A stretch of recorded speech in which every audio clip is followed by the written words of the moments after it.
Reading Company T1 Class 2102 was built in Reading's own locomotive shop in 1945. With drivers of 70 inches in diameter, the engine weighs 404 tons, holds up to 26 tons of coal, and up to 19,000 gallons of water. After the Reading steam era was over, the Reading Company used the 2102 for the Reading Rambles on several different excursions. The engine has had several different owners since it was retired by Reading. It is one of 4 to survive.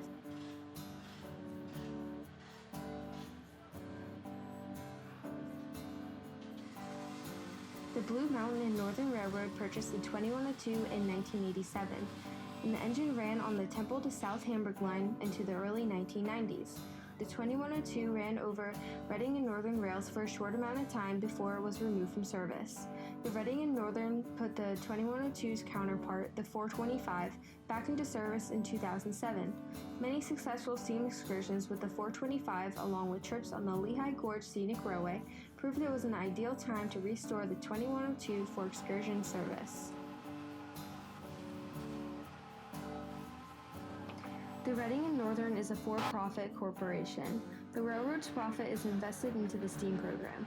The money for the 425 and the 2102 came solely from ticket sales, as no donations or government money is used for our steam program. First thing that happened with this locomotive, when we pulled it in, it had a lot of dirt and scale in it, and it didn't have any kind of love for years. So it sat here in the shop, I don't know, 10 years maybe even a little more, 15 years. And now we're looking at trying to get it back on the railroad.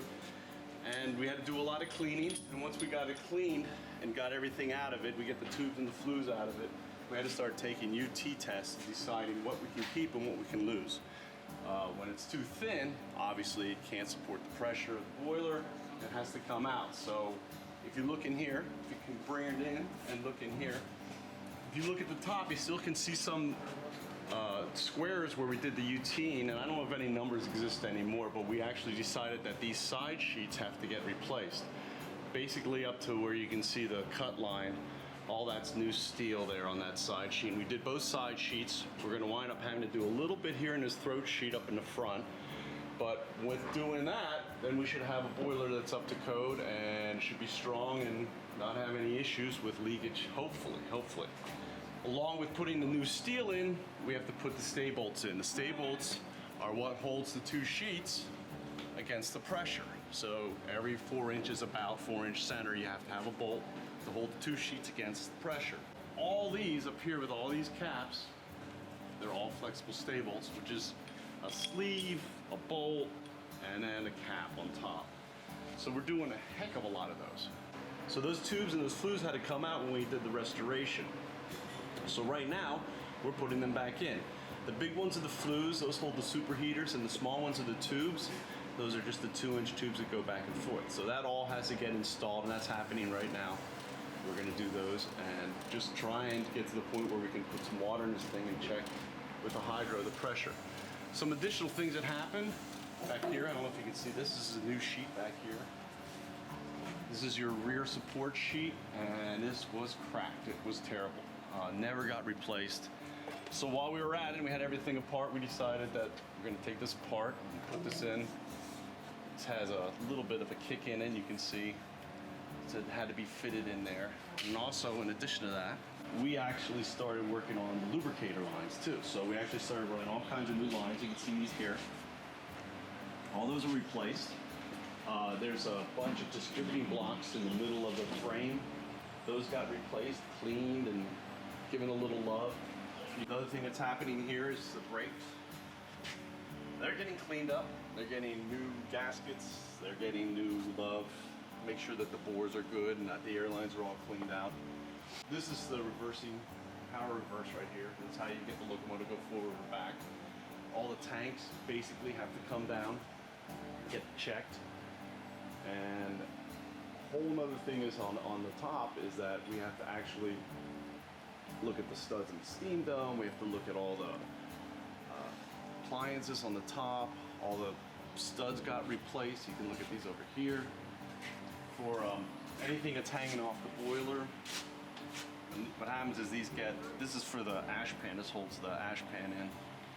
When you get to the point where something's old and tired, you actually have to pull the old one out, the old stud out, and we replace these. That's another nightmare job, fitting those and putting them back together and all that stuff. So, other than that, I think that's pretty much up to date what we're doing here. Send your questions to the Reading and Northern Railroad. Many people are contributing towards the work for the 2102, full-time and part-time employees. These people contribute all of the great knowledge and hard work necessary for future preservation and operation of the steam program and railroad. So as a kid growing up, of course, my parents took me around. We spent some time rail fanning various railroads in Pennsylvania and other places, and more specifically, spent some time in the mid-'80s at the old Blue Mountain and Reading between Temple and Hamburg. And I certainly remember both of these engines in regular service on that line. So it's really a privilege that I'm able to work here now as a grown-up and actually put some time and effort into returning 2102 to service after a 25-year hiatus here.